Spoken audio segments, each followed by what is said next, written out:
Indonesia,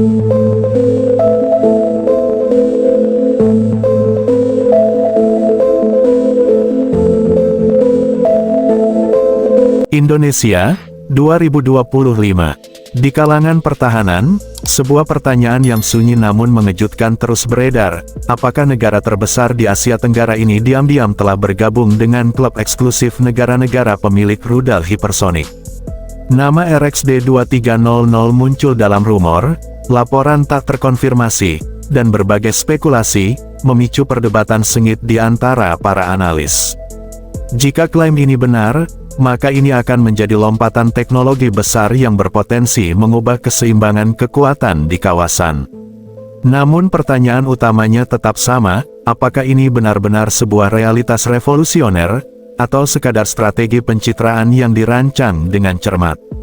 Bayangkan jika Indonesia memperkenalkan sebuah rudal yang mampu terbang dengan kecepatan lebih dari Mach 5, bermanuver selama penerbangan, dan menghantam target tanpa memberi waktu reaksi bagi sistem pertahanan lawan. Kemampuan seperti itu tidak hanya akan mengubah keseimbangan militer di kawasan ASEAN, tetapi juga di seluruh Indo-Pasifik. Ini bukan sekadar penambahan senjata baru, melainkan redefinisi pengaruh global, daya tangkal, dan posisi strategis. Bagi negara yang selama ini dikenal dengan kekuatan pertahanan konvensional, klaim semacam ini terdengar luar biasa. Namun, meningkatnya ketegangan regional dan modernisasi militer cepat di negara-negara tetangga memberikan alasan kuat mengapa ambisi ini muncul sekarang. Menurut informasi yang beredar, RXD-2300 digambarkan sebagai rudal hipersonik canggih yang menggunakan material tahan panas ekstrim, sistem pemandu modern, dan kemampuan manuver yang sulit diprediksi. Di atas kertas, spesifikasi ini menempatkannya sejajar dengan sistem milik Amerika Serikat, Tiongkok, dan Rusia. Namun pada kenyataannya, teknologi hipersonik bukan sekadar soal kecepatan. Ia menuntut penguasaan mesin scramjet, ilmu material tingkat lanjut, manufaktur presisi tinggi, serta sistem pemandu yang tetap akurat meski berada dalam kondisi panas ekstrim dan gangguan plasma. Inilah tantangan yang membutuhkan waktu puluhan tahun dan biaya miliaran dolar bagi negara-negara besar untuk dikuasai. Jika kemampuan riset pertahanan dan industri Indonesia saat ini dibandingkan dengan negara-negara pemimpin teknologi hipersonik, maka keraguan pun wajar muncul.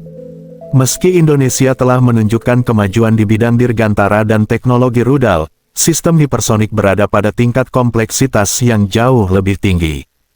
Menutup kesenjangan ini sebelum 2025 tampak sulit tanpa investasi besar, infrastruktur khusus, dan sumber daya manusia yang sangat terampil.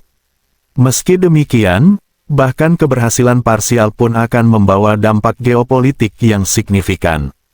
Posisi strategis Indonesia di dalam ASEAN akan menguat, sementara negara-negara besar seperti Amerika Serikat, Tiongkok, dan Australia kemungkinan harus meninjau ulang perhitungan strategis mereka.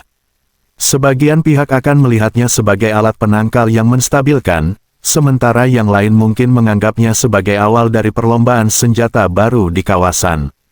Di balik layar, kemajuan nyata proyek ini masih diselimuti kerahasiaan. Lembaga riset nasional dan badan pertahanan disebut-sebut terlibat, namun belum jelas apakah proyek ini sepenuhnya bersifat domestik atau didukung oleh kerja sama tersembunyi. Pertanyaan pendanaan juga krusial, karena program hipersonik menuntut investasi besar dan berkelanjutan. Lalu, apa penilaian realistis untuk tahun 2025?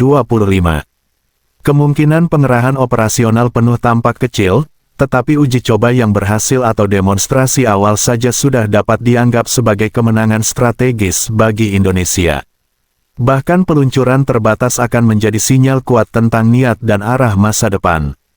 Setelah 2025, RXD-2300 mungkin bukan sekadar sebuah senjata, melainkan simbol tekad Indonesia untuk mendefinisikan ulang identitas pertahanannya di tingkat regional dan global.